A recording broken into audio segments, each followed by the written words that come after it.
BFM Business, Intégral Placement, le face-à-face. Aujourd'hui en plateau, c'est Jean-Sébastien Bellet. Bonjour Jean-Sébastien. Pour Trust Team Finance et face à vous, Alexandre Aizé. Bonjour Alexandre. Bonjour. Merci de nous avoir rejoints pour Auris Gestion Privée.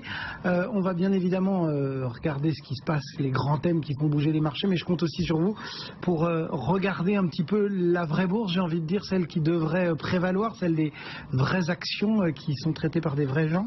D'abord un petit coup d'œil sur les questions peut-être de tendance, de sentiment, de seuil, là, 4004 qu'on menace. Alexandre, qu'est-ce qui se passe dans la tête des investisseurs? On est tous focalisés sur la Fed, sur le Brexit et on oublie tout le reste. Bien sûr, actuellement, il y a une fébrilité très forte. Le référendum britannique est quand même un vrai sujet. On est complètement dans l'inconnu. Que le résultat soit positif ou négatif, donc il y a des prises de bénéfices très fortes. On voit que la bourse, en tant que telle, les marchés actions effectivement sont nerveux. Je répondrai à cette question par les marchés obligataires, qui sont souvent des marchés effectivement beaucoup plus en amont de la macroéconomie. On a quand même des choses très intéressantes. On a un taux allemand à 10 ans qui est quasiment à zéro. Je veux dire, c'est quand même quelque chose d'impressionnant. C'est-à-dire que l'Allemagne peut emprunter à 10 ans à taux zéro. On enlève l'inflation en plus. Si on enlève l'inflation, encore ça c'est un autre sujet. On a quasiment des taux sur les pays core, États-Unis, France, qui sont à des plus bas de 1 an, au moins à des plus bas de 1 an. Donc on voit que cette tension elle est prégnante.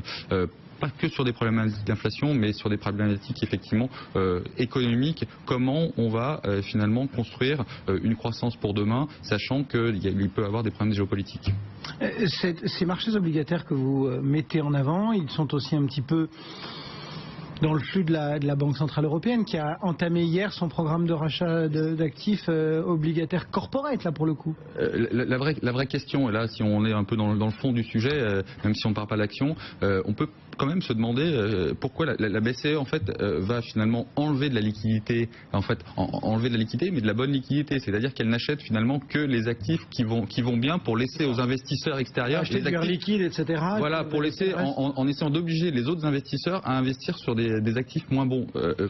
Philosophiquement, on peut finalement se poser des questions, et on a vu, ça sera un autre sujet, mais des banques comme Commerzbank qui commencent à annoncer qu'ils vont mettre des programmes de thésaurisation maintenant en Allemagne pour finalement contrer cette banque centrale. C'est-à-dire que donc il y a plein de questions qui sont en train de se poser, et je pense qu'on est à un niveau où la banque centrale commence à être de moins en moins crédible. En tout cas, la banque centrale européenne, et on ne voit pas comment maintenant elle peut emmener encore, comment la banque centrale peut amener les marchés plus haut sans une réelle croissance, en tout cas des bénéfices. Quand on est, Jean-Sébastien, un homme de marché, un homme d'action, de stock picking, etc., comment on fait aujourd'hui pour appréhender, parce que j'imagine que vos clients, malgré tout, ils ont ces histoires de Brexit, de réserve fédérale, etc., qui tournent dans la tête, et quand vous venez avec votre prisme leur dire c'est peut-être le moment d'investir sur telle ou telle valeur, et qui vous disent ouais mais peut-être attendre 10 jours, là il y a le Brexit. Comment on fait quand on est gérant? En fait, on peut attendre 10 jours, et puis après le Brexit, il va y avoir autre chose, les élections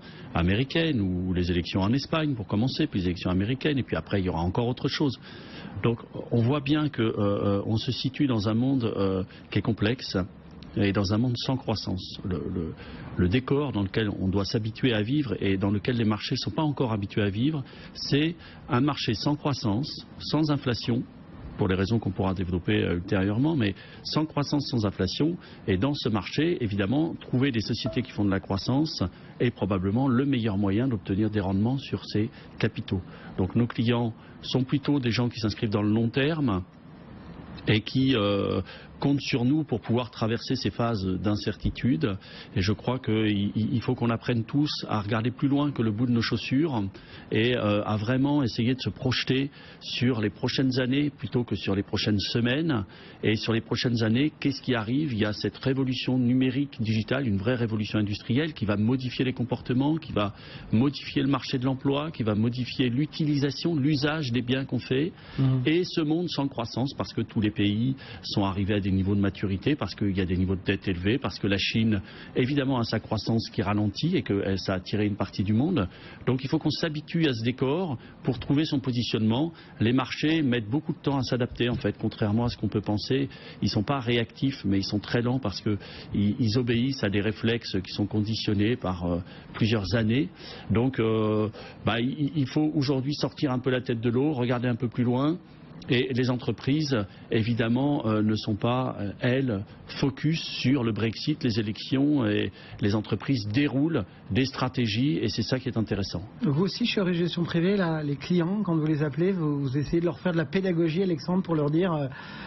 Alors le stock picking est... Allons-y, regardons plus loin, essayons de comprendre pourquoi on choisit d'acheter tel ou tel titre et pas de se faire un panier qui va monter et descendre au gré des flux. Et effectivement, sur beaucoup de clients, quand on leur finalement raconte des histoires d'entreprise, on n'est pas sur un mois, 2 mois, et surtout, effectivement, il y a toujours une raison pour être inquiet.